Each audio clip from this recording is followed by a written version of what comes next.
সুপ্রিয় দর্শক, স্বাগত জানাচ্ছি আজকের সম্পাদকীয়তে। সাথে আছি আমি মুস্তফা খন্দকার।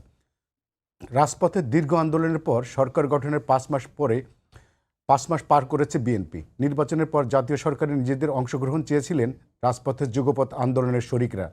এবার সরকার গঠনের পর সেই শরিক নেতাদের সঙ্গে আলোচনায় বসেছেন দলটির প্রধানমন্ত্রী।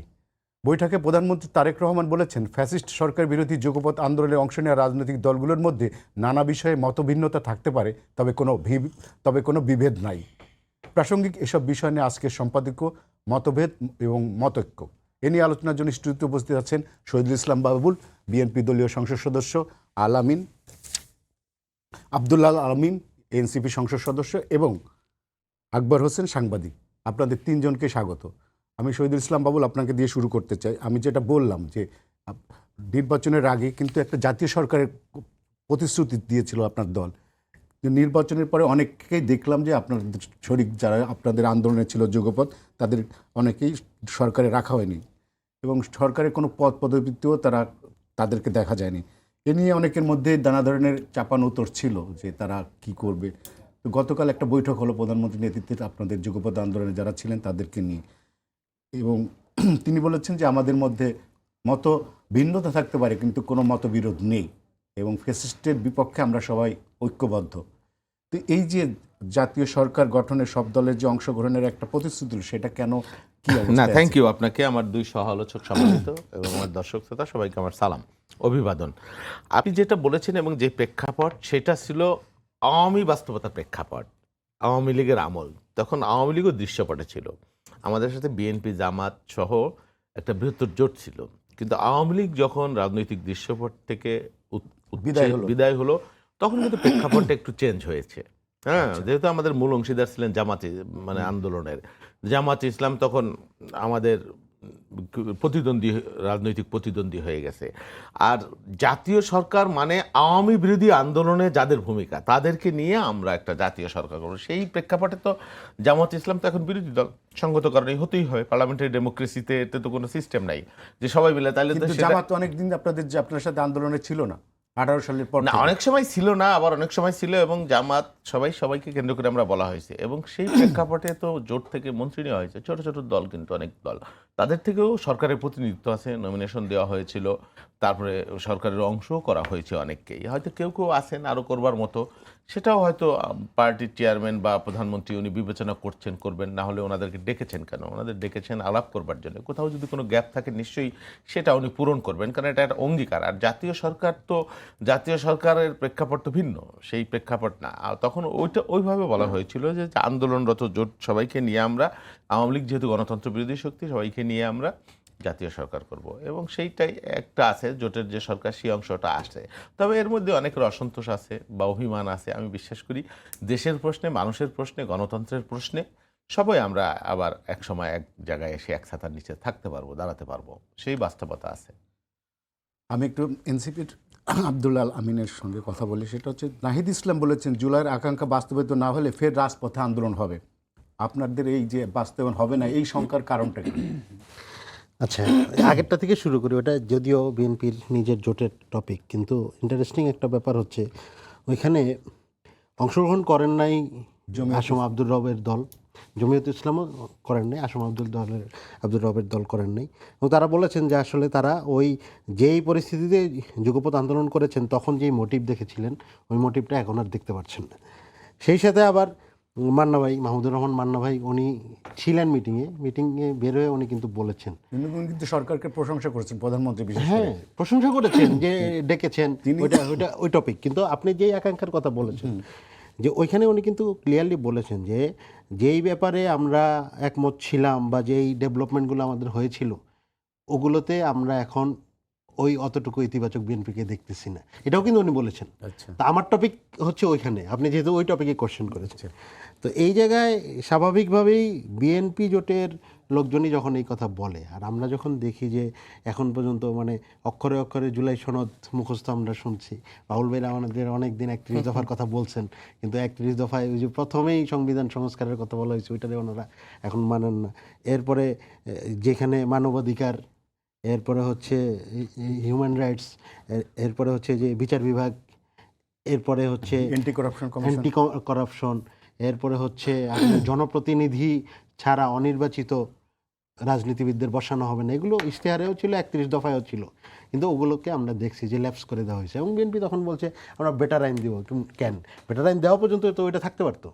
একটা জিনিস আমার ডেভেলপমেন্ট হয়েছে, ওটা আমি পুরোপুরি ভাঙিয়ে ধরতে দরকার নেই। আপনি যদি বেটার আনেন ওকে ওয়েলকাম, কিন্তু এটার আগ পর্যন্ত আমার এটাও থাকবে না, এটা তো হইতে পারেন না। আপনি চা দিচ্ছেন, কফি দিবেন, এখন চাও নিয়ে যাবেন, বলবেন বেটার দিব না। এই পরিস্থিতি দেখার কারণে আমাদের কাছে মনে হয়েছে যে আসলে যেই ধরনের আকাঙ্ক্ষা ছিল ওইটা কিছুটা তো ব্যাহত হয়েছে। আবার আমরা পার্লামেন্টেও দেখেছি অনেক সময় বলা হয় যে আমরা নির্বাচনের স্বার্থে অমুক বলেছিলাম, তমুক বলেছিলাম, তখন তো মানুষ সেটা মনে করতে পারে যে আসলে সে প্রতারিত এবং বিএনপি ওয়ান কাইন্ড অফ রাজনৈতিক প্রতারণা করেছে কিনা সে সন্দেহান হইতে পারে। স্বাভাবিকভাবে যদি রাজনৈতিক প্রতারিত হয় জনগণ, তো রাস্তায় যারা নামা ছাড়া তো আর কোনো উপায় নেই। আকবর, এই বৈঠকের তাৎপর্য কি আপনার কাছে, কি মনে হয়? যে আচ্ছা, আপনি যেটা দিয়ে শুরু করলেন, আমার যতদূর মনে পড়ে যে গণ অভ্যুত্থান পরবর্তী সময়ে যখন বাংলাদেশ নির্বাচনের দিকে যাচ্ছিল, বিএনপি জাতীয় সরকার করবে ওই প্রতিশ্রুতি তারা দেয়নি। এটা গণ অভ্যুত্থানের আগের অবস্থা আর কি। কারণ গণ অভ্যুত্থান পরবর্তী সময় ইলেকশন প্রসেসে যখন বাংলাদেশ ঢুকলো, এটা অবভিয়াস যে তখন জামায়াত ইসলাম এবং বিএনপি জোট আলাদাভাবে ইলেকশন করবে। এনসিপিকে নিয়ে একটু সংশয় ছিল যে এনসিপি কি বিএনপির দিকে যাবে, বিএনপি নেবে নাকি জামাতের দিকে যাবে। তো ওইটা ছিল একটা মানে অমীমাংসিত বিষয় আর কি। বাট বিএনপি জামায়াত আলাদাভাবে থাকবে, তাদের জোট, ওইটা মোটামুটি মীমাংসিত হয়ে গেছিল নির্বাচনের মোটামুটি 7-8 মাস আগে থেকে। এখন প্রধানমন্ত্রী গতকাল যাদের সঙ্গে বৈঠক করেছেন, এই দলগুলোর সঙ্গে তো তারা দীর্ঘদিন ধরে বিএনপির সেই শরিক দল ছিল আর কি। সেই শরিক দলের ভিতর থেকে বিএনপি অনেককে অ্যাকোমোডেট করেছে, অনেককে অ্যাকোমোডেট করতে পারে নাই। আমাদের এখানে তো যেটা হয় ইন পলিটিক্সে, আপনি জানেন যে সবাই আসলে সরকারের অংশীদার হতে চায়, সেটা পলিটিক্যাল অংশীদারিত্ব হোক কিংবা ধরেন যে কোনো সরকারি কাজে বা যে কোনো কিছুতে। মানে লোকে মনে করে যে যদি আমি সরকারের অংশীদার না হই, I am not enough powerful, but আমি অনেক কিছু করতে পারবো না। এটার হয়তো যুক্তিও আছে, দ্যাট ইজ ট্রু, কারণ ক্ষমতা তো সরকারের হাতে। একজন পলিটিশিয়ান তো সবসময় চাইবেন যে ঠিক আছে, আমি যদি কোনোভাবে সরকারের অংশ হতে পারি, মানে আমার দল যদি ক্ষমতায় যায়, তাহলে পরে আমি হয়তো এলাকার মানুষের জন্য কিছু কাজ করতে পারবো। কারণ সে তো ক্ষমতারও যে সরকারের পার্ট না হয়ে সে অনেক কিছু বাস্তবায়ন সে করতে পারবে না, বা করতে পারলেও কম পারবে। তো সেই জন্য হয়তো তাদের একটা অ্যাম্বিশন থাকে, তারা সেটা চায়। বাট আমি মনে করি যে প্রধানমন্ত্রী যেটা করেছেন ইটস এ রাইট মুভ। উনি সবাইকে ডেকেছেন এবং ওনার ওই কথাটা আমাকে পছন্দ হয়েছে, যেটা আমি আসলে ইমিডিয়েটলি আফটার ইলেকশন, সেটা আমিও অনেক দিন ধরে মানে বিভিন্ন প্রোগ্রামে যেখানে যে আমি বলি যে হ্যাঁ, একটা মতানৈক্য থাকবে, কিন্তু সেটা যেন হিংসায় রূপান্তরিত না হয় বা বিভেদটা যেন এমন পর্যায়ে না যায়, সেটা একটা মানে পরস্পরের প্রতি একটা হিংসা তৈরি হয়, সেই হিংসা থেকে আবার একটা ভায়োলেন্স তৈরি হয়। ব্যাপারগুলোকে ওই পর্যন্ত যেতে দেওয়া ঠিক হবে না। আর পার্লামেন্টারি ডেমোক্রেসিতে তো একটা অপোজিশন লাগবে, এবং আমরা চাই সবাই যে একটা ইফেক্টিভ অপোজিশন থাকুক, খুবই ভালো রোল তারা প্লে করুক, এবং একই সঙ্গে সরকারের ক্রিটিসিজমও লাগবে। মানে এই যে আমরা যে প্রোগ্রামগুলো করছি, মিডিয়া বলুন, পার্লামেন্টে বলুন, বা মিডিয়ার বাইরে বলুন, বিভিন্ন সভা সেমিনারে বলুন, সরকারকে অ্যাকাউন্টেবল করার জন্য এই ক্রিটিসিজমটা দরকার। সুতরাং ওনাদের যারা শরিক দল, তারা যদি মনে করেন যে না, আমরা সরকারের অংশ হতে পারি নাই বলে আমাদের আর কিছু করার নাই, ব্যাপারটাকে ওভাবে দেখাও ঠিক হবে না। আপনাদেরও অনেক কিছু করার আছে, আপনারা গভর্নমেন্টকে অ্যাকাউন্টেবল করার জন্য রোল প্লে করতে পারেন, মানে সরকারের মানে এই শরিকের ভেতরে থেকেও। সুতরাং আমি এক্সপেক্ট করবো যে তারা হয়তো সেই রোলটা প্লে করবে। শহীদুল ইসলাম বাবুল, আমি আপনার কাছে আবার আসি। আবার গুপ্ত প্রসঙ্গ চলে আসছে। গতকাল প্রধানমন্ত্রী নিজেও বলেছেন যে জামাতের দিকে ইঙ্গিত করে তিনি বলেছেন যে যারা গুপ্তর আন্দোলন ছিল না, মানে হঠাৎ করে আবার গুপ্ত প্রসঙ্গটা কেন উঠলো এবং কি প্রাসঙ্গিক এটা? আচ্ছা, গুপ্ত যে আসলো, আমি বলে আসলে এই আলোচনা না করতে চাই, আসলে তিক্ততার আলোচনায় চলে আসবে। গুপ্ত তো আসছে, কারণ যাদেরকে আমরা জুলাইয়ের আগে কোনোদিন চিনি নাই, নাম শুনে নেই, দেখি নেই, এখানে আলোচনা হয় নাই, তর্ক হয় নাই, ডিবেট হয় নাই, আমরা ফাইট করেছি, জুলাইয়ের পরে তারা দৃশ্যপটে এসে গেছে, অনেকেই আসছে না। এবং বলা হয়েছে যে তারা ছাত্রলীগের সাথে, আওয়ামী লীগের সাথে মিলেমিশে ছিল, মিলেমিশে থাইয়া ওইখানে নাকি বহুত কাজ করেছে, সরকারের বিরুদ্ধে কাজ করেছে, কি করেছে জানি না। এরপরে তারা একটা গণ অভ্যুত্থানের বিরাট অংশ হয়ে গেল, বা আমাদের বিরোধী দলের একটা বিরাট অংশ হয়ে গেল, হয়ে গেল বিভিন্ন জায়গায় বিভিন্ন সেক্টরে আমরা দেখছি। এখন তো বলা হয় যে কি কোন দলের ভিতরে যে কোন দল আছে, এই পলিটিক্স বাংলাদেশে কখনো ছিল না আসলে। যে এক দলের ভিতরে এগুলা ধরেন ওই বিপ্লবী আন্দোলনে ওই সোভিয়েত ইউনিয়নে বা আপনার চেকোস্লোভাকিয়ায় বা আর্জেন্টিনা বা ওই বলিভিয়া এইসব জায়গায় আমরা শুনেছি, কিন্তু এই জায়গায় এই সময়ে এসে বা ব্রিটিশ বিরোধী আন্দোলনের সময় কখনো কখনো, কিন্তু এই বাস্তবতায় এসে এই প্রথম দেখলাম যে ভিন্ন দলের মধ্যে থেকে অন্য দলের মধ্যে অংশগ্রহণ করে পরবর্তীতে এরা আত্মপ্রকাশ করলো যে এরা শিবিরের লোক, এরা জামাতের লোক। এই বাস্তবতা, তো এইটা রাজনীতির মধ্যে অবিশ্বাস অনাস্থা তৈরি করবে। কে কোন জায়গায় কি অবস্থায় থাকবে না থাকবে, এটা অসুস্থ একটা বাস্তবতা তৈরি করবে। আপনার দলেও যে গুপ্ত নাই, এটাও আবার কতখানি আমি গ্যারান্টি দিয়ে বলতে পারবো না, কারণ যা দেখছি যা শুনছি কে কোথায় কি আমি জানি না। আমি জানি না কে কাকে কোথায় প্রমোট করে রেখেছে। এটা আনইথিক্যাল, অনৈতিক রাজনীতি এবং রাজনৈতিক চরিত্রের জন্য, রাজনীতির স্বাস্থ্যের জন্য এটা খুব ক্ষতিকর। একটা অবিশ্বাস অনাস্থা তৈরি করে দেয়, সন্দেহ তৈরি করে দেয়। হ্যাঁ, যে কে গুপ্ত না, কে কোন অ্যাসাইনমেন্ট নিয়ে আসে, কে জামাতের লোক, কে শিবিরের লোক, কে বিএনপির লোক, এটা আন্তর্জাতিক এটা। এবং আমি মনে করি একটা পর্যায়ে এটা জামাত ইসলামের মধ্যেও সমস্যা তৈরি করবে, মারাত্মক সমস্যা তৈরি করবে তাদের দলীয় ঐক্য এবং সংহতির জন্য। সেটা ক্ষতিকারক হয়ে যাবে বলে আমরা বিশ্বাস করি। এই চর্চা রাজনীতির মধ্যে এটা থাকা উচিত না। আলামিন, নির্বাচন কমিশন যে আওয়ামী লীগের বিষয়ে বলেছে, নিষিদ্ধ রাজনৈতিক দল আওয়ামী লীগের নেতাদের ঠেকানোর প্রস্তাব, তাদের কোনো ইচ্ছা নাই, যেহেতু স্থানীয় নির্বাচন সেখানে কোনো প্রতীকী হচ্ছে না। আওয়ামী লীগ যদি ইলেকশনে অংশগ্রহণ করে, নির্বাচন কমিশন তাদের ব্যাপারে কোনো ব্যবস্থা নেবে না। আপনাদের অবস্থান কি এ বিষয়ে? আমরা শুরু থেকে বলেছি যে স্থানীয় ইলেকশন অবশ্যই দলীয় মনোনয়ন হবে না। ওই জায়গা থেকে তো দলীয়ভাবে আওয়ামী লীগের যুক্ত হওয়ার কোনো সুযোগ নেই। কিন্তু এখানে একটা লুপহোলস আছে, সেটা হচ্ছে আওয়ামী লীগ ইস্যু আর অন্য দলের দলীয় প্রতীকের ইস্যু কিন্তু সেম না। এটা অবশ্যই বাবুল ভাই, আকবর ভাই হয়তো বা স্বীকার করবেন। এখানে আওয়ামী লীগের ইস্যু হচ্ছে আওয়ামী লীগের ম্যাক্সিমাম যারা ইলেকশন করতে চায় তাদের ক্রিমিনাল অ্যাক্টিভিটিস আছে অতীতের 16 বছরে। তো এইটারে আপনি কিভাবে ডিল করবেন? আপনি যদি মামলা না থাকে তার ইলেকশন করতে সমস্যা কোথায়? আচ্ছা, মামলা না থাকলে ইলেকশন করতে সমস্যা নাই, ওকে, আমি এগ্রি করি। কিন্তু যাদের মামলা আছে তাদের আপনি কি করবেন? তারা তো অবভিয়াসলি বাদ পড়ে যাবে। আচ্ছা, মামলা থাকলে বাদ পড়বে না। আইনগতভাবে সাজাপ্রাপ্ত হইলে তখন বাদ পড়ে, মামলা থাকলে কিন্তু বাদ পড়ে না। মামলা বাবুল ভাইয়ের ছিল, বাবুল ভাই ইলেকশন করছে, আমাদেরও ছিল, আমরা ইলেকশন করছি। তো সাজাপ্রাপ্ত হইলে বাদ। এখন ইন্টারেস্টিং হচ্ছে এই গণ অভ্যুত্থানের পরে তো এই সাজাগুলো হয় নাই। তো এখন আপনি কিভাবে, এখন যদি মনে করেন যে এই সুযোগটা নিয়ে, এই সাজা যে হয় নাই, এই সুযোগটা নিয়ে একজন বৈষম্য বিরোধী হত্যা মামলার জেনুইন আসামি ইলেকশনে অংশগ্রহণ করলেন এবং ইলেকশনে তিনি অরাজক পরিস্থিতি তৈরি করলেন, এটাতে আমরা কিভাবে ডিল করব? এই কোশ্চেনটা অবশ্যই ইসির ডিল করা উচিত।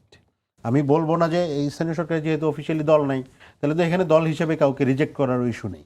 কিন্তু এই ইস্যুটা অবশ্যই ডিল করতে হবে যে এখানে তো জুলাই গণ অভ্যুত্থান একটা ইস্যু, বা গণ অভ্যুত্থান তো একটা ইস্যু, গণ অভ্যুত্থানে ক্রিমিনাল অফেন্স ঘটছে, এটাও একটা ইস্যু। এটা কিন্তু নর্মাল ক্রিমিনাল অফেন্সের মতো না যে সাজাপ্রাপ্ত হইলে আমি আকবরকে 2 বছর পরে 2 বছর আগে ইলেকশন করতে দিব না, বা 5 বছর আগে ইলেকশন করতে দিব না। এখানে তো এখনও সাজার ঘটনা ঘটেই নাই, পুরো ব্যাপারটা তো আনসেটেল। এখানে যদি মনে করেন যে আমি ওই সময় নৌকার চেয়ারম্যান ছিলাম, এখন আমার বৈষম্য বিরোধী হত্যা মামলায় ওপেন ফায়ার করছি, এরকম আছে কিন্তু। তো এখন আমি যদি, যেহেতু আওয়ামী লীগ নাই, দলীয় প্রতীকে ইলেকশন নাই, আমি আবার ইলেকশন করতে চাইলাম, মামলায় তো সাজা হয়নি, তো আমাকে কি দিবে কি দিবে না?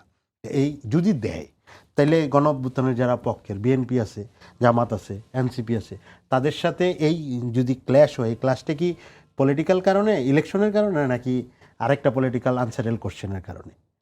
খুবই স্বাভাবিক যে আপনি দেখতেছেন যে গণ অভ্যুত্থানে যার পার্টিসিপেশন ছিল হচ্ছে জনগণের বিরুদ্ধে, সে এখন ইলেকশনের মোড়কে আপনার সামনে আসতেছে, আপনি তারা কীভাবে প্রতিহত করবেন? এই কোশ্চেনটা অবশ্যই সলভ হইতে হবে। যদি সলভ না হয়, তাহলে ইলেকশনের মুখোশে দেখবেন আওয়ামী লীগ আমাদের সোসাইটিতে আবার রিহ্যাবিলিট হওয়ার চেষ্টা যদি সেটা না হয়, তাহলে আপনাদের ভূমিকা কি থাকবে? আমরা তো বলতেছি যে অবশ্যই এই কোশ্চেনটা সেটেল করতে হবে। এখন দলীয় ফরম্যাটে নাই দেখে আপনি বলতে পারেন অফিসিয়ালি নাই, কিন্তু এই মামলার বা আওয়ামী লীগ পরিচয়ে যারা ছিল, নৌকার প্রতীকে যারা ছিল, আওয়ামী লীগ পরিচয়ে যারা অতীতে নির্বাচিত হয়েছে, তাদের ব্যাপারে অবশ্যই মানে ডিরেকশন থাকতে হবে, এবং সেই ডিরেকশনটা হচ্ছে তাদেরকে অবশ্যই মানে একটা নির্দিষ্ট মেয়াদ পর্যন্ত ইলেকশন পার্টিসিপেট করতে পারবে? অবশ্যই নাইলে আপনি কেমনে এই কিন্তু সাজাটা আপনি দিতে সমস্যা হবে হচ্ছে না? যে তারা দল হিসেবে করছে না, তো পার্টিকুলার আমি কোনো কিন্তু এটা ব্যক্তি- ক্লিয়ার করেছি ভাই, যে একজন ব্যক্তি আপনি বলছেন ওকে, এটা তো নর্মাল সময়ের মতো ইস্যু না যে বাবুল ভাইয়ের নামে মামলা আছে, বাবুল ভাই ইলেকশন করলো, সাজাপ্রাপ্ত কনভিক্টেড, এখনো প্রমাণিত হয় নাই অপরাধী, ওকে। কিন্তু গণ অভ্যুত্থানের তো কোনো মামলাই আমরা সেটেল করতে পারি নাই, দুই একটা একদম হাই প্রোফাইল হাসিনার মামলা টাইপের, ইনুর মামলা টাইপের ইস্যু ছাড়া। লোকাল পর্যায়ে তো আমার লোকাল ইলেকশনের ওইখানে তো আমার এটা হয় নাই। তাহলে এখন এই কোশ্চেনটা আপনি কীভাবে, আপনি কি জনগণের মুখোমুখি যে ছিল তারা আবার জনগণের সামনে ইলেকশনের মোড়কে একটা মার্কা নিয়ে নামতে দিবেন, বা কিভাবে দিবেন? তখন যদি বিশৃঙ্খল পরিস্থিতি তৈরি হয়, ওইটা আপনি কিভাবে ডিল করবেন? কারণ জনগণ তো তাকে প্রতিহত করতে চাইতে পারে। কিন্তু ইসি তো বলছে যে তারা করবে না, তাহলে আপনাদের ভূমিকা কি মানে হবে? কি করবে না, এসি এটা দিয়ে কোনো বার দিবে না এটা বলতেছে। হ্যাঁ। তা আমরা তো আমাদের ভূমিকা আমরা জানাচ্ছি যে অবশ্যই এই কোশ্চেনটা আমরা ইসিতেও মতামত জানিয়েছি, আমরা আরও জোরালোভাবে বলবো যে অবশ্যই এই কোশ্চেনটা সেটেল না করে ইলেকশন করতে গেলে আইন শৃঙ্খলা পরিস্থিতি অবনতি হইতে পারে। কেমন? কারণ সরকারি দলের দায়িত্বশীল ব্যক্তিরাও কিন্তু বলতেছে যে স্থানীয় ইলেকশনে এটাই বড় ইস্যু হইতে পারে এবং আইন শৃঙ্খলা পরিস্থিতির ঝামেলা হইতে পারে। এটা তো অবশ্যই আপনার আমলে নিতে হবে। একবার এই যে আওয়ামী লীগ নেতাদের স্থানীয় নির্বাচন অযোগ্য ঘোষণা জামাতের প্রস্তাব ছিল আনুষ্ঠানিক, সেটা ইসি রিজেক্ট করছে এবং এনসিও বলছে যে এটা করলে ল অ্যান্ড অর্ডার সিচুয়েশন আরও ডেটেরিয়েট করবে। তো এইটা কিভাবে সম্ভব করা? দেখুন, এখানে আমার মতামতটা হচ্ছে এখানে জামায়াত বা এনসিপি কী প্রস্তাব করলো সেটা বিষয় না, এটাকে একটা ব্রডার কনটেক্সটে দেখতে হবে। আপনি গণ অভ্যুত্থানের সময় যারা মানুষকে হত্যা করেছে বা সেই আকাঙ্ক্ষার এগেইনস্টে প্রবলভাবে দাঁড়িয়েছে এবং সেটাকে যারা ভিলিফাই করার চেষ্টা করেছে, সেটা তো আসলে একটা ডেমোক্রেটিক প্রসেসকে বাধা দেওয়ার জন্যই তারা করেছে, তাই না? এবং এটা স্বৈরতন্ত্রকে, একটা ফ্যাসিস্ট রেজিমকে টিকিয়ে রাখার জন্যই তারা সেটা করেছে। এই গণ অভ্যুত্থানের আকাঙ্ক্ষা কী ছিল? গণ অভ্যুত্থানের আকাঙ্ক্ষা ছিল বাংলাদেশে একটা গণতান্ত্রিক সমাজ। আমরা 16-17 বছর কোনো নির্বাচন দেখিনি, তাহলে কারা সেটাকে আটকাতে চাইলো? এখন যেই লোকগুলোর হাতে রক্তের দাগ আছে, এখন ডিজিটাল এভিডেন্সের মাধ্যমে আপনি যাদেরকে দেখতে পাচ্ছেন সে অস্ত্র নিয়ে ঘুরে বেড়াচ্ছে, আপনি যদি তাদেরকে এখন বলেন যে না আমি ইলেকশন করতে দেব, তাহলে এইটা কি জিনিসটা ঠিক হবে? আপনি বাদ দেন জামায়াতের প্রস্তাব, এনসিপির প্রস্তাব বা সরকার কী ভাবছে। অ্যাজ এ সিটিজেন আমরা যারা মনে করি যে এই গণ অভ্যুত্থানটা এটা ডেমোক্রেটিক প্রসেসের অংশ ছিল, তাহলে আমরা জিনিসটাকে কীভাবে দিব? এখন সামাজিক অস্থিরতা কিভাবে তৈরি হবে? এখন এখন আওয়ামী লীগের সম্পর্কে দুটা ব্যাপার বলা হয়, কেউ বলে কি একটু রিফাইন্ড আওয়ামী লীগ, সফট আওয়ামী লীগ বা আসল আওয়ামী লীগ, নানা ধারণা সামনে আনা হচ্ছে। সেটা বিষয় না, বিষয় হচ্ছে যে আপনি দেখবেন যে যেই লোকটাকে আপনি ইলেকশনে পার্টিসিপেট করতে দিচ্ছেন, আপনি কি এই স্ক্রুটিনিটা করতে পারবেন যে সে এই জুলাই অভ্যুত্থানের সময় তার হাতে রক্তের দাগ ছিল না, বা সে হত্যাকাণ্ড উস্কানি দেয়নি, সরাসরি পার্টিসিপেট না করলেও সে হত্যাকাণ্ডে উস্কানি দেয়নি। আর আপনি বলছেন যে পার্টিসিপেট করলেন, তাহলে ধরুন কথার কথা খুলনা জেলা আওয়ামী লীগের সভাপতি বা যে কোনো একটা উপজেলা আওয়ামী লীগের সভাপতি, সে যদি একটা অফিস হোল্ড করে, একটা পদে থাকে, সে কি ইলেকশন করতে পারবে কি পারবে না? যদি বার না থাকে সে তো ওই পদের থেকে ইলেকশন হ্যাঁ, তাহলে আপনি আওয়ামী লীগকে জাতীয় নির্বাচনে পার্টিসিপেট করতে দিচ্ছেন না কেন? আমি তো মনে করি এটা যদি হওয়া উচিত যে একজন আওয়ামী লীগের অফিস হোল্ড করে, পদ হোল্ড করে, সে যদি আবার সাধারণ মানুষ সে যে নির্বাচন করতে চায়, তাহলে আমি মনে করি যে আওয়ামী লীগকে ন্যাশনাল ইলেকশনে পার্টিসিপেট করতে দেওয়া উচিত ছিল। অসুবিধা কী ছিল? সে একই ব্যক্তির সংসদ নির্বাচন করতো, তাহলে তখন দিলেন না কেন? তাহলে এখন কেন বলছেন দিবেন? এটা দ্বিচারিতা না? তাহলে আপনাকে তো একটা সিদ্ধান্ত নিতে হবে যে আমরা কোন প্রেক্ষাপটে এটা নিয়ে আলোচনা করছি। এটা তো কোনো সাধারণ রাজনৈতিক প্রেক্ষাপটে না। ব্যাপারটা তো বাংলাদেশে এমন হয়নি যে একটা গণ অভ্যুত্থান হয়েছিল, তখন আওয়ামী লীগ মনে করেছিল যে না আসলে এত মানুষ আমার বিরুদ্ধে কথা বলছে, আমি ক্ষমতা ছেড়ে দিই। সেটা তো না। তারা শেষ দিন পর্যন্ত মানুষ হত্যাকাণ্ড করে ক্ষমতা টিকে থাকতে চেয়েছিল এবং দেশ একটা, the country was on the verge of civil war. দেশ তখন একটা মানে কি বলবো, গৃহযুদ্ধের দ্বার প্রান্তে পৌঁছে গেছিল ব্যাপারটা, তাই না? আমরা যদি এখন ভুলে না যাই আর কি কথাগুলো, তাহলে এখন আপনি সেই কনটেক্সটটাকে উপেক্ষা করে আপনি যদি বলতে চান যে না এইটা হলে তো অসুবিধা নাই, নাহলে তাহলে আপনার সংসদ নির্বাচনে পার্টিসিপেট করতে দেওয়া উচিত ছিল। এটাই আমার মত। শহীদুল ইসলাম বাবুল, বিএনপির অবস্থান কি? আচ্ছা শোনেন, এখানে একটা জটিলতা তৈরি হয়ে গেছে, যে দাবি আসছে বা যে বাস্তবতা, আমার দৃষ্টিভঙ্গি একটু ভিন্ন। এই কারণে ধরুন ইউনিয়ন কাউন্সিল ইলেকশনটা টোটালি আসলে মানে লোকাল গভর্নমেন্টের শেষ স্তরের ইলেকশন। আমরা যুগ যুগ ধরে দেখছি, ছোটবেলা থেকে দেখছি যে এইখানে কোনো দল মত রাজনৈতিক দলের কোনো বাস্তবতা ছিল না, আসলে কখনোই ছিল না। একটা উৎসব হইতো ইলেকশনে, যে যার একবারিতে দুইজন ইলেকশন করছে, এই ঘটনাও আছে, আত্মীয় স্বজন। সেটা সেভাবেই আমরা দেখছি। বেসিক্যালি এরশাদের আমলে এসে যেটা দেখলাম যে নির্বাচন রিগিং, ইউনিয়ন কাউন্সিল একে বানানো একে খসানো একটা কলঙ্কিত বাস্তবতা হইল। এবং এই আমলে এসে ম্যাক্সিমাম অনেক জায়গাতেই এই চেয়ারম্যান দলীয় প্রভাব বিস্তার করে বানানো এবং আওয়ামী লীগ নমিনেশন দেওয়া শুরু করলো। এটা স্থানীয় পর্যায়ে ঘরে ঘরে বিভেদ বিভাজন, মানে দলের রাজনীতির বিষবাস পরিবারে ছড়াই দেয়। এটা খুবই কাম্য না এই নির্বাচনটা, এটা সরকার বদলের নির্বাচন না। কিন্তু ধরেন অনেক মানুষ আছে, কে কোন দল করে জানি না, কিন্তু তার ব্যক্তিগত ইমেজ যে ভালো মানুষ হিসেবে অনেকবার নির্বাচিত হয়। আচ্ছা, একটা কথা ধরেন, একজন মানুষ যারা এই চেয়ারম্যান ইলেকশন করে, প্র্যাকটিক্যাল অবস্থা কি? তারা সরকারের ছত্রছায়ার বাইরে যাইয়া বা এমপি মন্ত্রী সাহেবের বাইরে যায় নির্বাচন এলাকায়, তারা এলাকা সাস্টেইন করতে পারে না, চেয়ারম্যানই করতে পারে না। তো এখন যারা চেয়ারম্যানই করেছে, অনেক ভালো মানুষ আছে যারা পদ ধারণ করে না আওয়ামী লীগের, বা ওই আমলে তাকে কাজ করতে হয়েছে, এমপির সাথে কাজ করতে হয়েছে, মন্ত্রীর সাথে কাজ করতে হয়েছে, তাদেরকে আপনি কিভাবে ডিফাইন করবেন, আলাদা করবেন কিভাবে? এইটা একটা ইস্যু, গুরুত্বপূর্ণ ইস্যু। আর একটা ইস্যু হলো যে সময় কিন্তু একটা গুরুত্বপূর্ণ ব্যাপার। 5ই আগস্টের পরবর্তী 6 তারিখ একরকমের বাস্তবতা, তার 6 মাস পরে আর এক রকম বাস্তবতা। আপনি যেভাবেই বিচার করেন, 1 বছর পরে 1 বছর বাস্তবতা, তার 2 বছর পরে বাস্তবতাটা ভিন্ন। যারা আমি মনে করি মোটা দাগে, যারা অন্যায় অপরাধের সাথে মোটা দাগে জড়িত, তারা তো পলাতক আছে, সত্য কথা। এবং এটাও সত্য যে আওয়ামী লীগের অনেক লোকের ভোট আমি আমার এলাকায় পেয়েছি।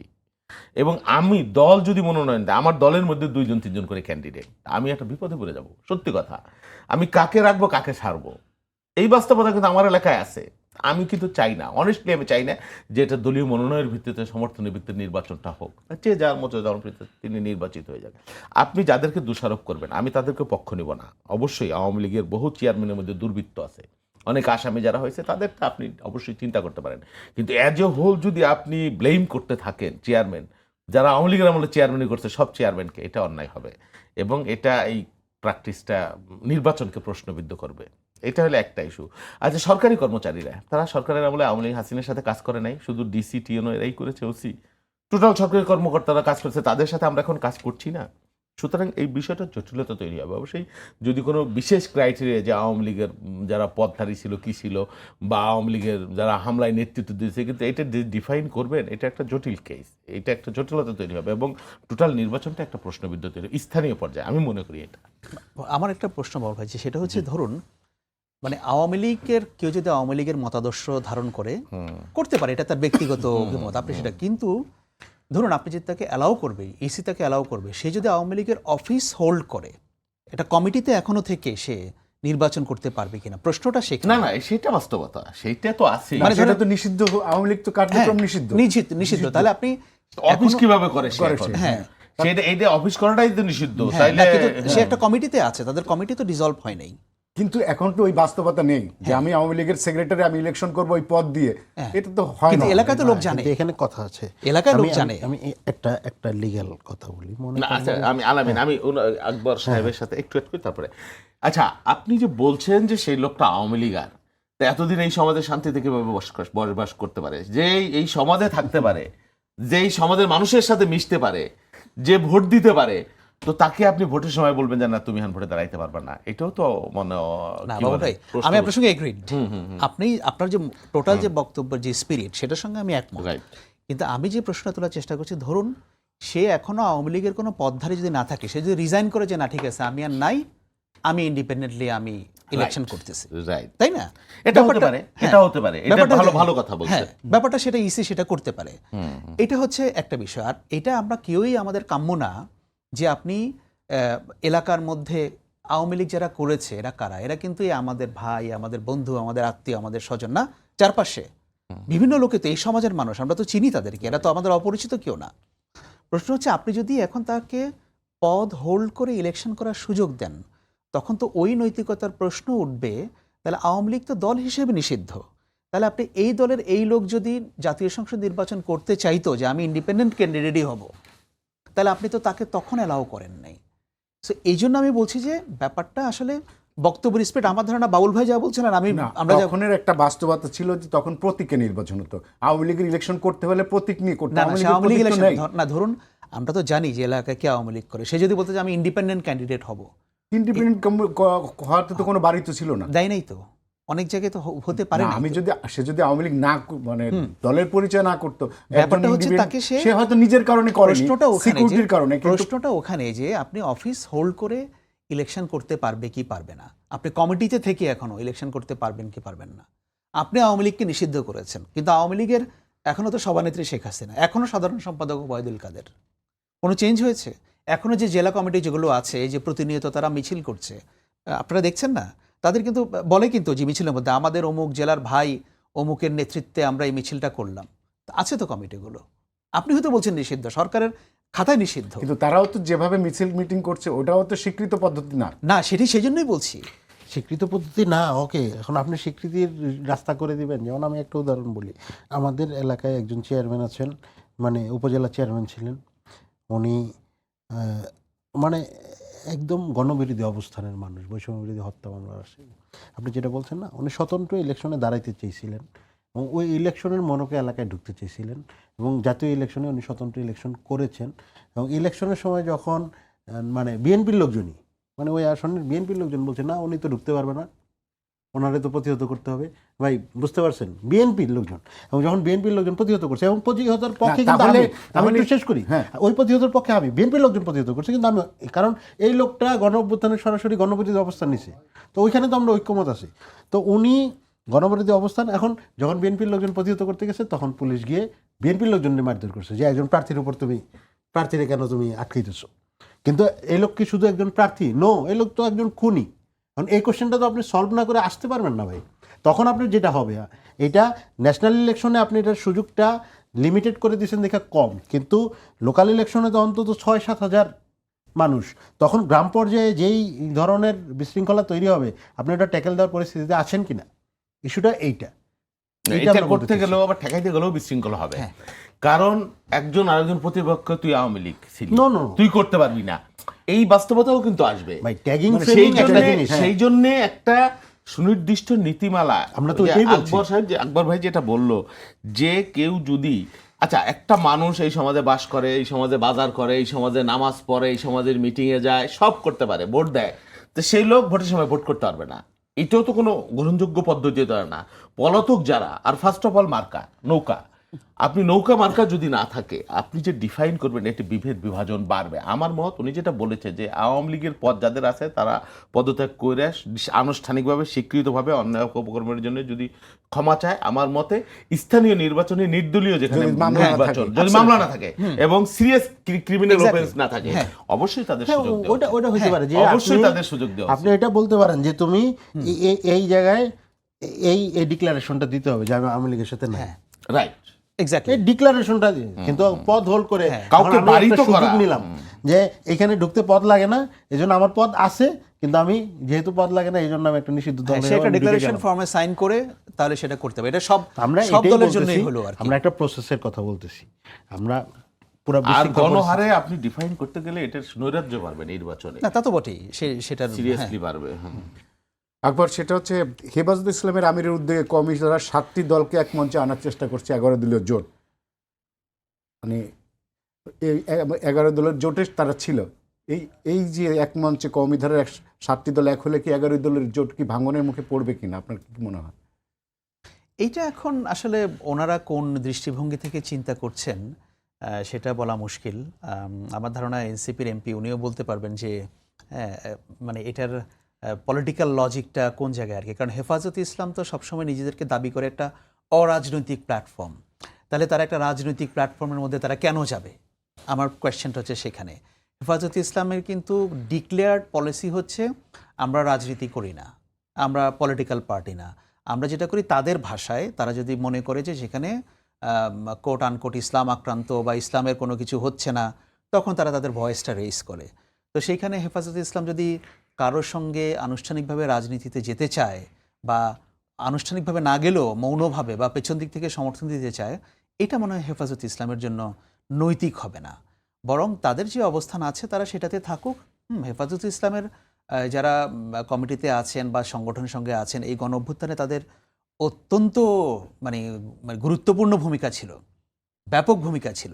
এবং শুধু এখন না, এবং বাংলাদেশে পলিটিক্যাল পার্টিগুলোর পাশাপাশি, ধরেন বিএনপি, জামায়াতে ইসলামের পাশাপাশি কোনো সংগঠন হিসাবে যারা অনেক বেশি পারসিকিউটেড হয়েছিল আওয়ামী লীগের সময়, হেফাজতে ইসলাম তার মধ্যে অন্যতম, বলতে পারেন সামনের কাতারে। সুতরাং তারপরে আমি এক্সপেক্ট করব যে হেফাজতে ইসলাম যেহেতু তাদের একটা নিরপেক্ষ অবস্থান তারা বজায় রাখার কথা অতীতেও বলেছেন, তারা সেটাকে বজায় রাখুক, এটাই হবে তাদের জন্য সবচেয়ে ভালো সিদ্ধান্ত। শহীদ ইসলাম বাবুল, শহীদ রাষ্ট্রপতি জিয়াউর রহমানের খুনি মুজাফফরকে আন্তর্জাতিক অপরাধ ট্রাইব্যুনালে হাজির করার নির্দেশ দেওয়া আছে। অন্যদিকে তার বিচার সেনা আইনে কোর্ট মার্শালের মধ্যে নিশ্চিত করা হবে বলে জানিয়েছেন স্বরাষ্ট্রমন্ত্রী। তাহলে তার বিচারটা আসলে কোন পথে যাচ্ছে? সেনা আইনে যাচ্ছে নাকি অপরাধ ট্রাইব্যুনাল? এটা আমার মনে হয় আইন বিশেষজ্ঞ যারা ওনারা ভালো বলতে পারবেন এইটা কি রুল আছে বা সেনা আইনের কি রুল আছে, যে রিটায়ারমেন্টের পরে ওই সময়কার সংগঠিত অপরাধ। আমি যতটুকু শুনেছি যে তার বিচারটা সেনা আইনেই হওয়ার কথা বা হবে। এটা স্বরাষ্ট্রমন্ত্রী নিজে বলছেন। হ্যাঁ, সেনা আইনেই হওয়া উচিত। তবে এটা একটা রহস্যজনক ব্যাপার যে মানুষটা কিভাবে এইভাবে লুকিয়ে থাকলো, এইভাবে, এটা খুবই, বা এর পিছনে কি নিশ্চয়ই তদন্ত হচ্ছে। তার সঙ্গে বলা হচ্ছে যে উনি রক্ষী বাহিনীর সদস্য ছিলেন এবং এখন যে মাসুদউদ্দিন চৌধুরী তার সাথে একটা নিবিড় কানেকশন ছিল, অনেকবার কথোপকথন হয়েছে, সেগুলা গোয়েন্দা সংস্থা বা তদন্তকারী সংস্থা সেগুলা দেখছে যে এর সাথে আর পিছনে কি আছে, কারা আছে, বা এর কি মোটিভটা কি ছিল তাদের, বা কি করছিল, সর্বশেষ অবস্থান কি, টোটাল বিষয়টা আমরা আশা করি বেরিয়ে আসবে। কিন্তু একটা তদন্ত কমিশন হওয়া উচিত কিনা যে এর পেছনে নেপথ্যে কুশীলব কারা ছিল এই জিয়াউর রহমানের হত্যার পেছনে, মানে এইটা নিয়ে একটা কমিশন গঠন করার উদ্যোগ নেওয়া। তদন্ত চলছে, যদি বিষয়টা মানে শেকড় বাকড় দীর্ঘ হয়ে যায় বা এর সাথে সম্পৃক্ততা, নিশ্চয়ই সরকার তখন চিন্তা করবে যে এটা একটা আলাদা তদন্ত কমিশন তৈরি করা যায় কিনা, চিন্তা আছে বিষয়টা। আচ্ছা, একটু অপ্রীতিকর একটা প্রশ্ন করি আপনাকে আলামিন, সেটা হচ্ছে যে আমরা আজকে একটা বিষয় খুব করতে হবে অপ্রীতিকর, টক অফ দ্য সিটিতে পরিণত হয়েছে এবং জামাত অবশেষে বলছে যে বিষয়টা তারা তদন্ত করবে। আমি বলছিলাম গাজী নজরুল ইসলামের যে বিষয়টা ভাইরাল হয়েছে, জামাত ইসলামী সবসময় ইসলাম নিয়ে রাজনীতি করে, আপনাদের মানে কি বলবো সাথী দল, সেই দলের একজন বয়স্ক এমপি যিনি মুক্তিযোদ্ধাও ছিলেন বলে আমাদের স্পিকার স্বীকৃতি দিয়েছেন। তো এরকম একটা ঘটনা, এটা মানে একজন এমপির তো নীতি নৈতিকতার বিষয় থাকে, আপনি বিষয়টা কিভাবে দেখছেন? এটা তো একদম মানে পার্সোনাল লাইফের ব্যাপার এবং আইনি ব্যাপার। কথা বলাটাও অনেক, একজন জনপ্রতিনিধির অনেক, কোনো হ্যাঁ স্ক্যান্ডাল আমি বলি পার্সোনাল কথা, থাকে না। হ্যাঁ কথা বলাটাও অনেক বিব্রতকর।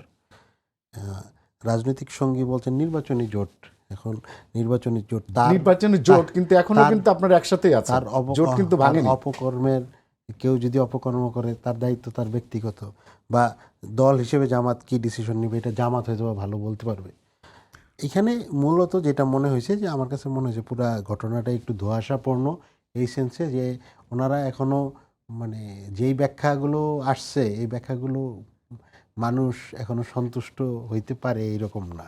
একজন জনপ্রতিনিধির কাছে জনগণ আরও একটু স্বচ্ছতা আশা করি এবং আরও একটু পজিটিভ আচরণ আশা করে। তো ওই জায়গা থেকে হয়তো বা উনি সিনিয়র সিটিজেন, একজন বীর মুক্তিযোদ্ধা, এই ব্যাপারগুলো মাথায় রেখেই আমরা বলতেছি যে এইটা আমাদের জন্য খুব বিব্রতকর। তো এই জেনারেশন আসলে এই ধরনের দেখতে চায় না স্পষ্ট। হ্যাঁ, আপনি যদি মানে লিগালি বাংলাদেশের আইন অনুযায়ী দ্বিতীয় বিয়ে করেন তাহলে আপনি স্পষ্ট বলেন যে আমি ভাই দ্বিতীয় বিয়ে করছি, আপনি দরকার হলে একটা গরু জবাই দিয়ে খাওয়ান মানুষকে।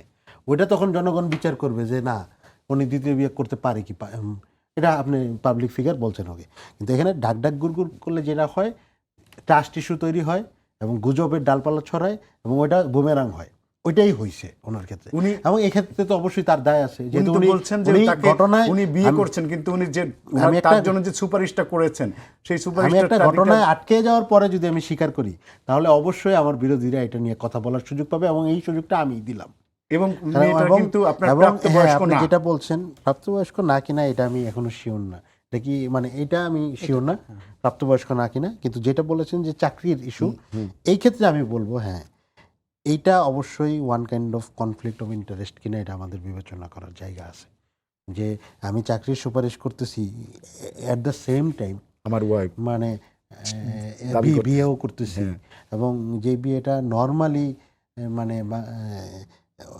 এইজের ইস্যু বা সোশ্যাল ইস্যুতে নর্মাল হিসেবে আপনি ডিক্লেয়ার করতে পারতেছেন না, তার মানে এখানে কোনো তো অবশ্যই কিছু ঘটনা থাকতে পারে। কিন্তু পার্সোনাল ইস্যু এটা আমার জন্য বলা বিব্রতকর, আমার মনে হয় বাবুল ভাইও বিব্রত বোধই করবেন। তা আমরা এই ধরনের বিব্রতকর ইস্যু দেখতে চাই না। জনগণ চায় জনগণের জনপ্রতিনিধিরা স্বচ্ছ থাকুক এবং তাদের লাইফটা ফেয়ার হোক, এটা জনগণ চায়। একবার এই জিয়াউর রহমানের যে খুনি যেটা মুজাফফর যে ধরা পড়লো, তার বিষয়ে মানে বহুদিন পরে একজন খুনি ধরা পড়লো এবং বিএনপি কিন্তু এটা নিয়ে কখনোই উচ্চবাচ্য করেনি।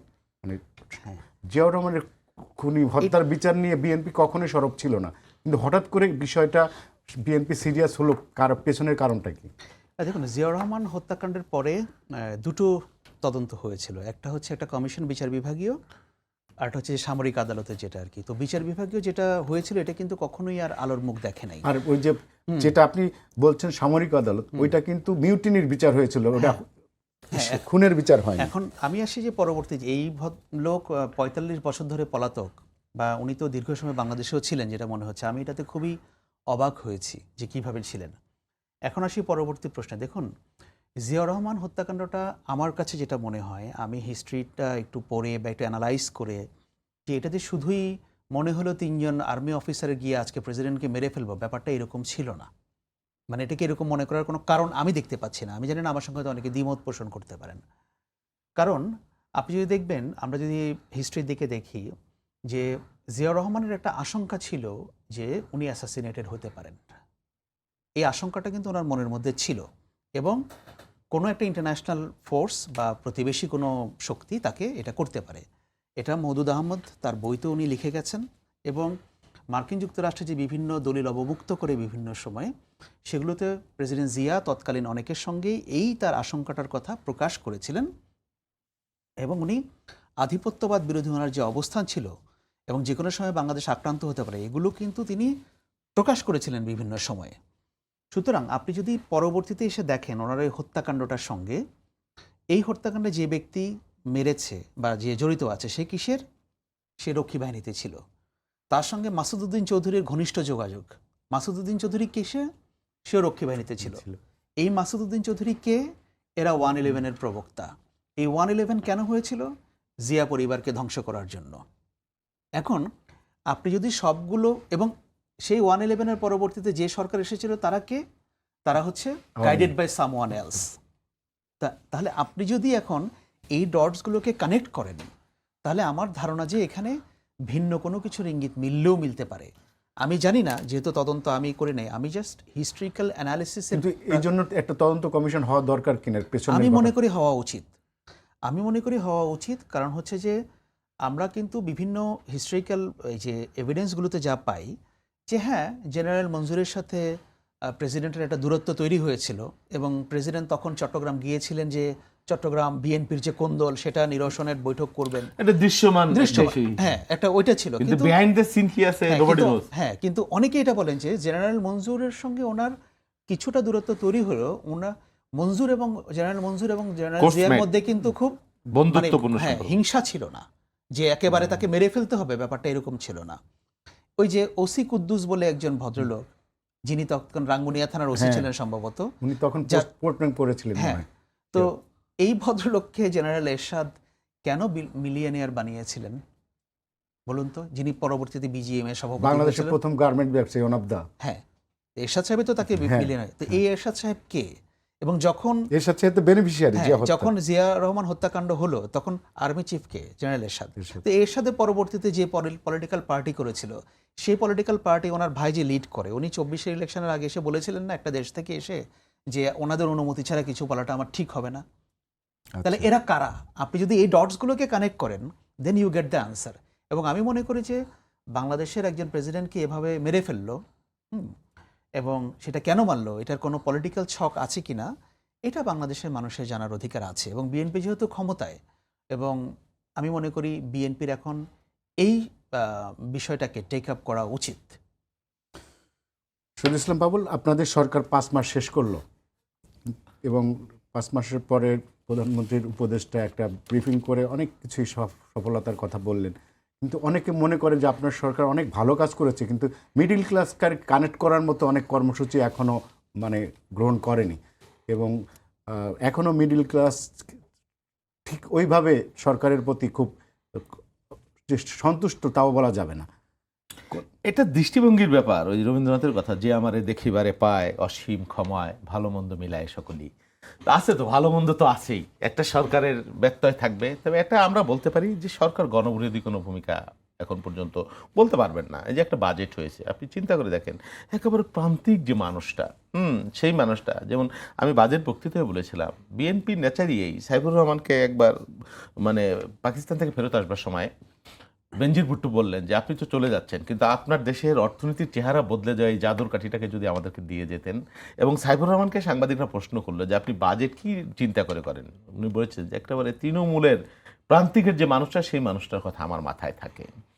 তো এটা একটা দিক। ধরেন একটা সরকার মানে কখন মনে করবেন যে তার ইন্টেনশনটা গণমানুষ বা প্রান্তিক মানুষ বা মানুষকে ছয় বা তাদেরকে নিয়ে চিন্তা থাকে, যখন এই জনবান্ধব কর্মসূচিগুলা এইখানে থাকে। একটা সরকার ধরেন মাথায় থাকে যুদ্ধ করব, দেশ জয় করব, বা আভ্যন্তরীণ গোলযোগ মিটা করব, এই মানে বন্দুক কিনবো, কামান কিনবো, মারণাস্ত্র কিনবো, সাউন্ড গ্রেনেড কিনবো, এই যে এখানে বরাদ্দ বাড়াইতে হবে, টাকা লাগবে, এটা হলো এক ধরনের ইন্টেনশন। দেখেন এডুকেশনের সবচেয়ে বেশি বাজেট, আপনি দুনিয়া অ্যানালাইসিস করে দেখেন, যেই জাতি ভালো করেছে, কল্যাণ রাষ্ট্র হয়েছে, উন্নতি করেছে, তারা জ্ঞান বিজ্ঞান শিক্ষায় তাদের বরাদ্দ সবসময় বেশি ছিল। সবসময় এই যে ইরান যে এইভাবে প্রোটেক্ট করতে পারতেছে, তার সায়েন্টিস্ট মানে মানে বিজ্ঞানী, মহিলা বিজ্ঞানী, নারী বিজ্ঞানী কত পার্সেন্ট আপনি মানে হিসাব করে দেখবেন, কি অসাধারণ তাদের এই এডুকেশন সিস্টেম। এবং এটা না শুধু, এই অনেক কাল থেকে আপনার হালাকু খান বাগদাদ আক্রমণ করছে, প্রথম বাগদাদের লাইব্রেরি জ্বালাই দিছে, এবং এক সপ্তাহে কয়েক হাজার শিক্ষক, কবি, বুদ্ধিজীবী হত্যা করছে। কি কারণ? এই একই কারণ। মুসলমানরা একসময় জ্ঞান বিজ্ঞানের নেতৃত্ব দিয়েছে। ধরেন আল আজহার ইউনিভার্সিটি 900 শতকের, ক্যামব্রিজ, অক্সফোর্ড তারও পরে 1000-1100, তাই না? তো একসময় সিরিয়া, কায়রো, দামেস্ক, এইসব এলাকা ছিল জ্ঞান বিজ্ঞানের তীর্থ। তো আপনি জ্ঞান বিজ্ঞান ছাড়া আপনার এডুকেশন, শিক্ষার উন্নতি, এই শিক্ষাটাকে তো একেবারে পরিকল্পিতভাবে ধ্বংস করে দেওয়া হয়েছিল। এটা একটা ইস্যু। আর একটা ইস্যু, যেমন ভাই বললো মানবাধিকার কমিশন টমিশন, দেখেন আপনি বলতে পারবেন না এই 5 মাসে মনের মাধুরী মিশিয়ে কিন্তু তারেক রহমানকে, বিএনপিকে গালাগালি করতে পারছে সবাই। কোলাঙ্গার থেকে শুরু করে 17 বছর হাসিনার বিরুদ্ধে আমরা যুদ্ধ করেছি, একবার কোলাঙ্গার শব্দ উচ্চারণ করি নাই, একবার। এখানে অনেক ফাইট হয়েছে, বলেছে তো, হয়নি? বা প্রধানমন্ত্রীর মেয়েকে নিয়ে তার ক্ষমতায় থাকাকালীন, তার পরিবারকে নিয়ে একটা শব্দকে ওইভাবে মানে অরুচিকর কেউ বলতে পারে নাই। বলে বলতেছে, একেবারে অবাধ স্বাধীনতা, যে যা পারতেছে বলতেছে। এটা একটা। এর জন্য একজন মানুষও গুম হয় নাই, একজন সাংবাদিকও গুম হয় নাই, একজন এক্সট্রা জুডিশিয়াল কিলিং হয় নাই। সকালবেলা তারেক রহমান উঠে শেখ হাসিনার নামে কোনোদিন গালাগালি দেয় নাই। এই যে সংসদে এত বক্তৃতা দিয়েছে, একবার তাদের নাম উচ্চারণ করে গালাগালি করে নাই, কটূক্তি করে নাই। পার্থক্য তো কিছু হয়েছে। এই যে কৃষি কার্ডের কথা যেটা বললাম, সেটা বললাম আপনার প্রথমে 6 দিনের মাথায় আপনার 15 লক্ষ কৃষকের 1200 কোটি টাকা, 1200 কোটি টাকার কৃষি ঋণ মাফ করে দিচ্ছে বিএনপি। এই যে ফ্যামিলি কার্ডের কাজ চলছে পুরোদমে, ইমাম আলেম ওলামা তাদের এই নিবন্ধনের কাজ চলছে। এই বছর থেকে তারা পাবে, টাকা পাবে। প্রত্যেকটা ইউনিয়নে 15টা মসজিদ, তারপর মন্দির, এগুলোর কাজ শুরু হয়ে গেছে। তারপরে কৃষি কার্ডের কাজ শুরু হয়ে গেছে, ফ্যামিলি কার্ডের কাজ শুরু হয়ে গেছে। মানে এই যে সামাজিক সুরক্ষা কর্মসূচিতে বিপুল বরাদ্দ, আর এর মধ্যে আপনি শুনুন না বাংলাদেশ থেকে কেউ 1700 কোটি টাকা পাচার করে ফেলছে, বা মাত্র 5টা মাস। তো সেই জন্য তারপরে প্রধানমন্ত্রীর ব্যক্তিগত জীবন আচার, চলা ফেরা, মানে উদ্ধত না, অহংকার না, সর্বমহলে। সেই জন্য আবার আপনি ত্রুটিও হিসাব করতে পারবেন নিশ্চয়ই, বা ব্যত্যয় খুঁজে পাবেন নিশ্চয়ই, কিন্তু মোটা দাগে গণবিরোধী কোনো ভূমিকা, কাউকে কোনো বিরোধী দলের কোনো কর্মসূচিকে গুলি করে হত্যা, মানে টিয়ার গ্যাস মেরে, সাউন্ড গ্রেড মেরে উড়িয়ে দেয় নাই, কোনো রাজনৈতিক অফিস বন্ধ করে দেয় নাই, বিরোধিতার কারণে। সংসদ চমৎকারভাবে চলছে, 2টা ডানার মতো, পার্লামেন্টের ডেমোক্রেসি, স্পিকাররা সেখানে চমৎকার প্রোটেক্ট করছে বিরোধী দলকে। তো পার্লামেন্টারি ডেমোক্রেসি, তা আমি মনে করি যে এটা সরকারের একটা ইতিবাচক। কালকে এই যে শরিকদেরকে ডাকছে, জবাবদিহিতা, আপনি কথা বলতে পারছেন, সাংবাদিকরা কথা বলতে পারছেন, প্রত্যেকেই সমালোচনা করতে পারছে। এটা আমি মনে করি যে অ্যাজ এ হোল দীর্ঘদিন পরে মানুষ মানে শ্বাসরোধ করে, ওই যে সেই গল্পের মতো, উত্তর কোরিয়ার দক্ষিণ কোরিয়ার সার্মেয় আপনি লিখছিলেন বোধহয়, বলে তুমি আসছো বন্ধু বেড়াইতে উত্তর কোরিয়া থেকে দক্ষিণ কোরিয়ায়, তো যে আমরা খাবার দাবার আনছি, কোলাও পরমা, বলে এই তো খাইতে আসিনি। বলে কেন আসছো? বলে আসলাম প্রাণ ভরে ঘেউ ঘেউ করতে। বলে আমি তো আমার ওখানে সেটা করতে পারি না। তো করছে এই তো যে বাক সবাই কথা স্বাধীনতা মানে বলছে, এই freedom of যে speech, ফ্রিডম অফ কোনো- স্পিচের কথা বলছি, অনেকে বিরোধী দলও বলছে যে যে যে এটা বলতে পারে না। তো সে ফ্রিডম অফ স্পিচ যদি আপনি বলেন, তো বলার স্বাধীনতা তো দিতে হবে। এখন যারা বলবে তারা যদি তাদের সীমা লঙ্ঘন করে, সেটাও মানুষ দেখবে, বিচার করবে, এটাই। যদি 2 মিনিটে সরকারের 5 মাস যদি আপনি একটু বলতেন, হাতে সময় নেই। ধন্যবাদ। হ্যাঁ, বাবুল ভাই যেটা বলেছেন আমি এক জায়গায় এগ্রি করি যে অবশ্যই আমরা হাসিনার সাথে কোনোভাবেই জনাব তারেক রহমান বা হচ্ছে বিএনপিকে তুলনা আমরা করব না। এইটা মানে যেই ফ্যাসিজম না আমাদের গণ অভ্যুত্থান 2000 রক্ত দিয়ে আমাদের বিদায় দিতে হয়েছে, তার সাথে তো একটা মানে ডেমোক্রেটিকভাবে ইলেক্টেড গভর্নমেন্টে আমরা তুলনা করতে চাই না, এবং ওই পরিস্থিতি আসে নাই, এটা ট্রু। এবং এটার জন্য অবশ্যই তারেক রহমান সাহেবের অবদান আছে এবং উনি পজিটিভ পলিটিক্সটা করতে চাচ্ছেন, আমরা দেখেছি। তো এই জন্য আমাদের সাধুবাদ। কিন্তু আমরা কিছু জায়গায় আমরা কেন বলি, কারণ হচ্ছে যেই আকাঙ্ক্ষাটা আমাদের প্রত্যেককে গণ অভ্যুত্থানকে ধাবিত করেছিল, সেই আকাঙ্ক্ষায় আমরা যখন যেই বাস্তবায়নের ঝামেলা বা যখন বলা হয় যে আমরা ইলেকশনের জন্য ওগুলো মানছি, ইলেকশনের পরে কিন্তু আমরা এটাও যখন তো বলে যে অস্বীকার করি, অক্ষরে অক্ষরে সব জুলাই সনদে সব আপনি শুধু বলতে থাকবেন কিন্তু আপনি ল্যাপস করতে থাকবেন। টাইম তো দেবেন, মানে মাত্র ল্যাপস 5 মাস করতে তো। দিলে ল্যাপস করার দরকার কি? আমার কথা হচ্ছে এটা যে ভাই আমি তো বলছি আপনাকে, আপনি কফি দিবেন, আপনি বলতেছেন তো চাটাও নিয়ে যাবেন, কবে কফি দিবেন আমি জানি। তো এই ধরনের ঘটনাগুলো আমাদের কাছে মানে সরকারের হতাশা করে। সদিচ্ছাকে প্রশ্নবিদ্ধ করে। আরও কিছু ঘটনা দেখছি আমরা, যেমন ব্যক্তির নামে ইউনিয়ন হয়ে যাচ্ছে, প্রতিষ্ঠান হয়ে যাচ্ছে, না, সেটা প্রথমত ওগুলো বন্ধ আবার করে দিচ্ছে। ওগুলো আবার ওগুলো তো আবার বাধা remove হচ্ছে। করা তাহলে হয়েছে। এই প্রবণতাটা আমরা মানে স্টপ দেখতে চাই। আরেকটা বিরোধী দলের জায়গা থেকে আমি বলতে চাই, এটা রেকর্ড হচ্ছে এই জন্য বলতে চাই যে সরকারি দল এবং বিরোধী দলের এমপি, মনে করেন উনি একটা আসনের এমপি, আমি একটা আসনের এমপি, রাষ্ট্রীয় ফান্ডের টাকায় জনগণকে কিন্তু বিভাজিত করার সুযোগ নেই। তো এখন স্বাভাবিকভাবেই যখন আপনি সরকারি বরাদ্দ সরকারি দলের এমপির আসনে 1 টাকা দিবেন আর বিরোধী দলের এমপির আসনে 50 টাকা দিবেন, এটা তো ভাই বিএনপির বাবুল ভাইদের দলীয় ফান্ড না, এটা রাষ্ট্রীয় ফান্ড এবং এটা জনগণের অধিকার। আমার এলাকার জনগণ আমাকে চয়েস করছে, এই জন্য কি এটা তো ডেমোক্রেসি, আপনি মানতেছেন। তাহলে ডেমোক্রেটিকভাবে সে আমার চয়েস করছে, এই জন্য আপনি তারে 50 পয়সা দিবেন আর সরকারি দলের চয়েস করার কারণে 1 টাকা দিবেন, এটা হইতে পারে না। বলবো তো এই জিনিসটা হচ্ছে কয়েকটা বরাদ্দে, এটা ওনার অস্বীকার করার সুযোগ নেই, আপনারা গেজেটে দেখবেন। 1 মিনিট 1 মিনিট। আচ্ছা, আমি প্রথম বলি যে পলিটিক্যাল কালচারে কিছু দৃশ্যমান পরিবর্তন আছে, যেটা বাউল ভাইও বললেন, আলামিনও বললেন যে হ্যাঁ ব্যাপারটা ওরকম। কারণ আমি দেখবে যে তারেক রহমান সাহেব দেশে আসার পর থেকে শেখ হাসিনা এবং আওয়ামী লীগ এই দুইটা শব্দ নিয়ে একবারও উচ্চারণ করেন নাই, নট এ সিঙ্গেল টাইম, আপনি দেখাতে পারবেন না। এবং এই যে বিরোধী দলকে গালি দেওয়া বা আমরা এগুলো কিন্তু এখন দেখছি না, বা সরকার ও বিরোধী দলের মধ্যে একটা ব্রডার আন্ডারস্ট্যান্ডিং আসছে বলে মনে হচ্ছে, এবং পার্লামেন্ট ইজ ফাংশনাল, দুটা সেশন হয়ে গেছে, হয়তো পার্লামেন্টে ইন্টেলেকচুয়াল ডিবেটটা একটু কম হচ্ছে, আমি আশা করি হয়তো সামনের থেকে সেশনগুলোতে এটা ওভারকাম করবে। বাট যেটা আমি বলতে চাই যে সরকারের কিছু কিছু মন্ত্রী বা অনেকেই এমন কিছু প্রকাশ করছেন যেটা তাদেরকে পাবলিকলি এটা না বললেও চলে। যেমন সালাউদ্দিন সাহেব সংসদে দাঁড়িয়ে বললেন যে আমরা তো সব মেনে গেলাম, হ্যাঁ, কারণ ইলেকশনের জন্য। রবিউল সাহেব সেদিন দাঁড়িয়ে বললেন যে আমরা তো জনগণের ভোট পাওয়ার জন্য বলছিলাম টোল মকুফ করে দিব, এখন তো এটা করব না। মানে আমার কথা হচ্ছে আমরা জানি বাংলাদেশ চালাতে গেলে অনেক কিছু করা সম্ভব না, কিন্তু এইসব কথা একেবারে পাবলিকলি না বলে মানুষের মনের মধ্যে সন্দেহ ঢুকিয়ে দেওয়ার কোনো প্রয়োজন নাই। আমি জানি এই যে জুলাই সনদ যেটা নিয়ে কথা হচ্ছে, আমি ব্যক্তিগতভাবে বহু জায়গায় বলেছি এটা বাস্তবায়ন করা এত সহজ কাজ না, এর মধ্যে অনেক কিছু বিষয় আছে, আমি মনে করি যে এটা প্র্যাকটিক্যাল না। কিন্তু তাই বলে কি উনি সংসদে দাঁড়িয়ে বলে মানুষের মনের মধ্যে সংশয় ঢুকিয়ে দেবেন? সে এই অতি কথনগুলো যদি আমরা বাদ দেই, তাহলে আমার ধারণা যে হয়তো গভর্নমেন্ট আরও বেটার ফাংশন করবে, মানুষের আস্থা আরও বেশি পাবে। 30 সেকেন্ডে আপনি না, যদি আমি বলবো যে আলামিন আমাদের সহকর্মী যেটা বলেছে সব যে অসত্য সেটা না, তবে বাংলাদেশের দীর্ঘদিনের যে কালচার, আপনি রাতারাতি যে সেই কালচার একটা সুইচ দিয়ে বদলাই দেবেন। স্পিকার সাহেব বলতেছিল যে 7 বার এমপি ছিলাম, একটা কানাকড়িও পাইনি। আমার বন্ধুরা বিরোধী দলটা হয়তো কম আমরা পেয়েছে, অভিযোগ চাই না না, ভাই। না, কম পেয়েছে কিন্তু পেয়েছে, এবং প্রধানমন্ত্রী সমতা তৈরি করছেন।